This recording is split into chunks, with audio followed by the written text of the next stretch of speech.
Hello, the internet.com. It's Peter from whatculture.com. Joining me, Scott from whatculture.com. Hello.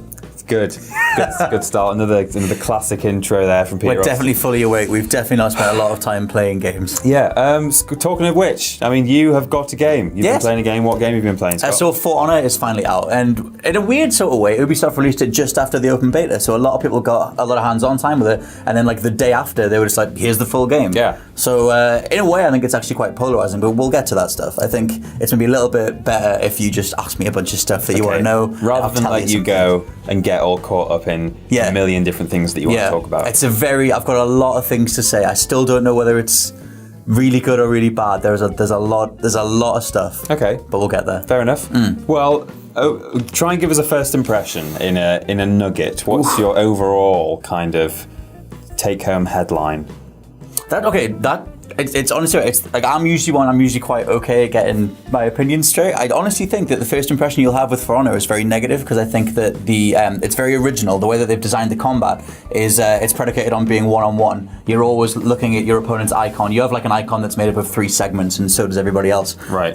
In terms of the players, so you're always trying to match up your icon with them. And if you attack from the top and they defend from the top, that's going to deflect. Whereas you can go around. You're always keeping your eye on this different icon thing, and in a way, that makes it so original and such a unique take on combat. Right. That in amongst the larger framework of all these big multiplayer battles and all the other AI that gets thrown in there, it can be really cumbersome and it can be really sluggish to just get used to. Right. And it's not necessarily a difficulty curve. It's more just like a brick wall. It's just sort of like, right, you will get used to this, or you'll just never play it again. And looking at a lot of the response online, especially on the likes of Reddit or whatever, the communities are pretty mixed as to just how many of them stuck with it. So my first impression is initially, what the hell is this? Oh God, I need to get used to it. I mean, I'm a Souls guy, so I've got like a lot of, I'll just keep going, I'll keep bashing my head off something.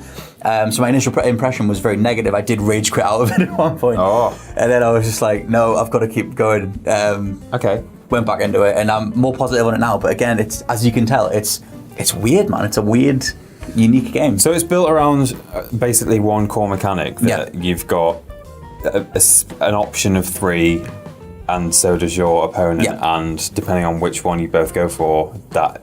So is it like rock, paper, scissors, basically? Is that what it is? A lot of people have said, it's the rock, paper, scissors combat, and like in essence, Right. There's a lot of attacks and counter-attacks. It's in a way, it reminds me a little bit of Street Fighter in terms of like matching animation frames to make sure you can get your attacks through. Okay. But yeah, the fundamentals of the combat are very much, my attack will go through unless they do this attack, in which case I need to do this attack. It's very much thinking ahead like 2 or 3 steps. Right. But in the moment, you kind of have like 4 or 5 basic things you can do, whether it's a standard strike in one of 3 directions, a guard break so you can break through their defense if they're defending too much. Right. And just like combos and bleed damage, or you can activate special like effects for your character and stuff. Okay, well, I mean, at least there's all that. I mean, I thought you were basically saying, just choose one of 3, they do the same, and then that's it. That's the weirdest thing, and it's kind of a problem that I have, well, not necessarily a problem, but it's something that I'm seeing across Ubisoft's more recent work at the minute, is The Division and Steep especially. Like, you can kind of tell that they sat around, like a boardroom or whatever, and they thought of these mechanics. Like, Steep is very much a physics-based snowboarding game,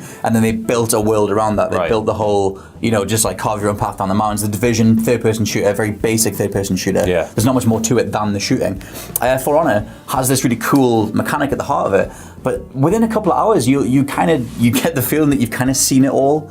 Like, there's not really any specific thing that you're needing to perfect. Like, after a couple of hours, I was parrying everything. Right. And it's like your actual moveset, whilst it is based on balances and counterbalances, the actual scope of what's there is, for me, it feels very limiting. And so to see a lot of the initial impressions online being like, oh, this is really deep, this is like this really fleshed out thing. Mm-hmm. It kind of is, but at the same time, I can box it in like so easy. Like, if you've played Dark Souls or you're playing Neo right now, like, it just pales in comparison to those games that specialize in a variety of weapons or a variety of like attack styles and stances. Right, and is that the same in multiplayer and single player? Because the single player mode isn't there, right? So what's that like? That was one of the biggest question marks over it, was like how, because they'd advertised the single player and it's part of the season pass content as well. And they were like, it holds up by itself. It's quite negative on the single player. Okay. It definitely prepares you for the online, but I'll just be completely clear. Like, it is very basic. I mean, the game looks gorgeous, but you are just dropped into these levels, and it's like, right, get to the checkpoint. You'll either trigger a cutscene there, or you'll fight 1 or 2 enemies there. Obviously, then you fight more enemies as the game goes. But I blew through about 2/3, if not slightly more than that, of the first third of the campaign. Like I did about 6 levels of the playing as the knights in about 40 minutes. Like you can fly through that campaign. So in a way, it's like maybe like the Battlefront stuff they did, Absolutely. where there's like 4 missions, and it feels off. Based, it feels like when they used to do single players for the Unreal tournaments, and it was you can play offline. It's like, but no one's going to want to do that. Okay. Like the heart of For Honor is going online and matching wits with other people and seeing what they're going to attack you with, so you can fight them back. Okay. It does give me that same vibe that Battlefront did, where like it's like, you can play like offline, but it never feels right. It feels like you're practicing, and that's the thing with, like I'm saying, with like the boxed in sort of the scope of what they're giving you. Like those mechanics are great, and they've obviously been time tested. They work very well in of themselves. But when you're doing the single player, you're just going like battle to battle to battle, deflect, right, hit, guard break, next enemy, same thing, and then just repeat. Like, I mean, it looks great, and like I said, it feels like it's preparing you for the inevitability or the unpredictability of online. Right. Whereas the soldiers in the single player, and again, I've only done about 6 levels, were very easy to defeat. Right. Yeah. So it does make that repetition set in, and it hammers home how many mechanics aren't really there. I especially appreciate the fact that they did a mass multiplayer competitive game based on melee combat. Yeah. I can't say I've ever seen that in ever. Chivalry. Maybe? Yeah, maybe Chivalry. Which I think I played loads of Chivalry on PC, which is essentially it's the same game. I remember when For Honor was announced, I think a lot of people were like, "Oh my god, this is pretty groundbreaking. No one's really done this before." Because Chivalry wasn't like super popular. It was good, but just kind of, I guess, a bit of a hidden gem. And I remember I saw these trailers and I was thinking like, okay, it's good, but I have seen something like that before. Right. So I mean, I can't compare the two because I've not played For Honor, so it's not fair for me. Either, yeah, so it's not fair for either of us, I guess, to make an assumption at this point. But yeah, even within that, maybe there's one game that's done it before For Honor, but yeah, it's still a pretty unique thing.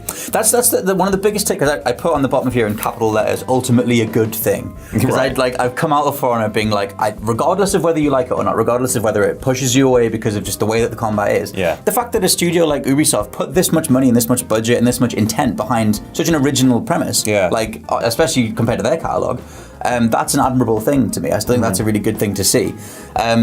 So whether it tires itself out like incredibly fast, or they patch in more moves, they release more content, or they release more fighters with more depth to them, we'll see. But I'm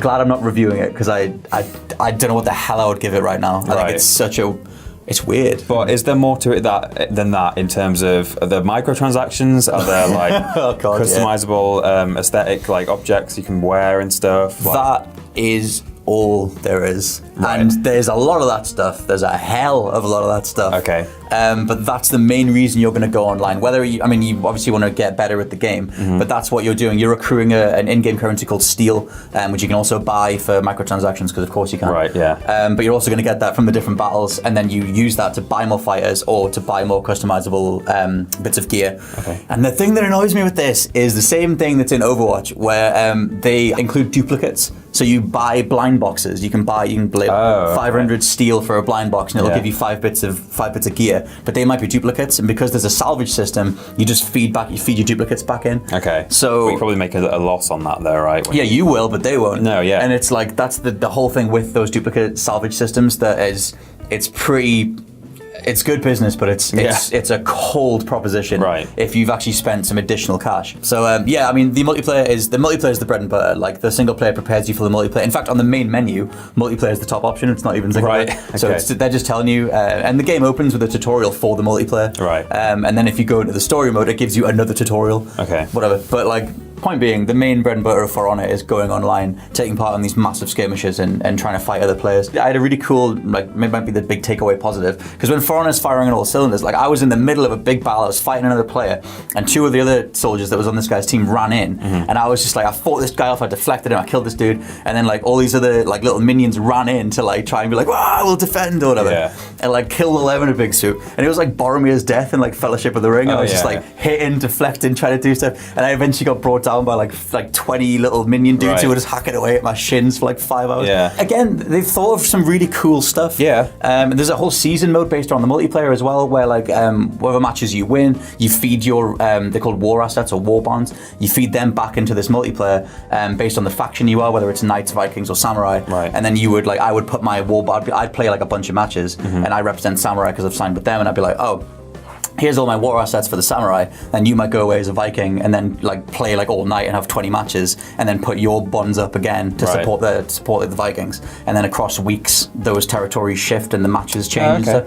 A cool meta game. Yeah. The worry that I have is that it's all centered on a game mechanic, a solid little icon-based game mechanic that I don't think has the depth that it needs. That's the thing. If ultimately it comes down to that, you know, like you say, they seem to have built this mechanic and then just built an entire thing around that. But if that core it gets boring and repetitive after like a couple of hours, that could be the downfall. That's ultimately been the thing that I've kind of gone back and forward with, is that I really, occasionally when you have a really good match, like when I had my Boromir standoff, Yeah. I was like, this is great, this works really well.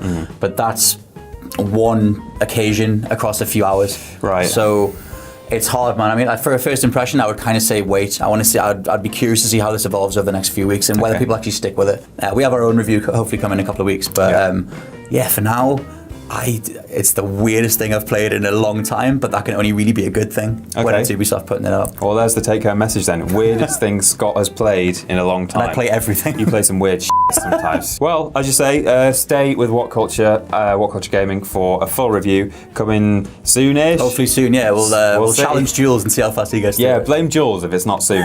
But as always, don't forget to like, share, and subscribe. I've been Peter from WhatCulture.com, I'm Scott from McCulture.com. and we'll see you soon.